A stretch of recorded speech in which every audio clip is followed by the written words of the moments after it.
So they really didn't expect to see anything in the No. beginning, but by the time you finished, they were excited. I think they expected probably that we'd have more of a real-time phenomena, which is still spectacular. And probably, I guess, that they felt they might be able to explain to you as something perfectly legitimate or normal for... Well, you never know who's in the Skeptic Society of British Columbia. For instance, the X-Files actor William Davis, who is the cigarette-smoking man in the X-Files, is a member of the Skeptic Society. So I never knew with these scientists what they were trying to do to me. Sure.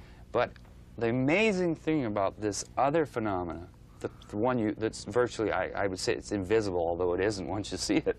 You begin to see it all the time. Is it blew their minds.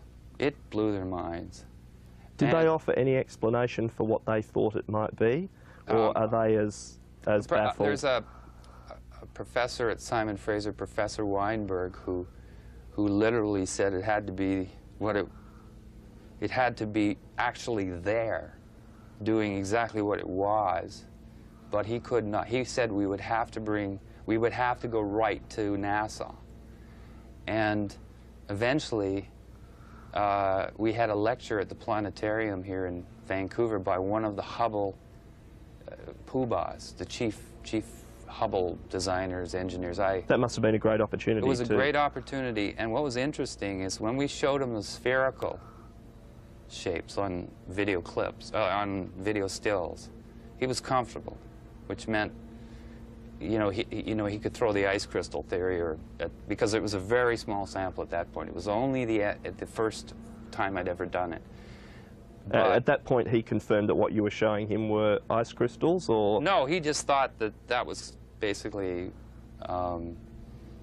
He accepted that it was a phenomena of some sort. He just... Well, they're comfortable at NASA because James Oberg, who's the NASA debunker, in my estimation, had basically briefed them all that don't worry about all this stuff you see, because that's just all kinds of stuff you don't understand about ice crystals.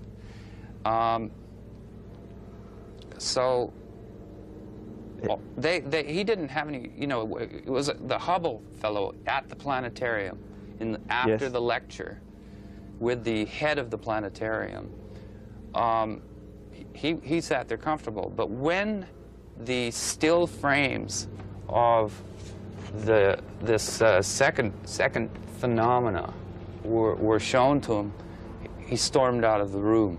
Did he say anything? Did he give any reason? He made some huffs and puffs and stormed out of the room. Now, we found, that's very unusual kind of reversal.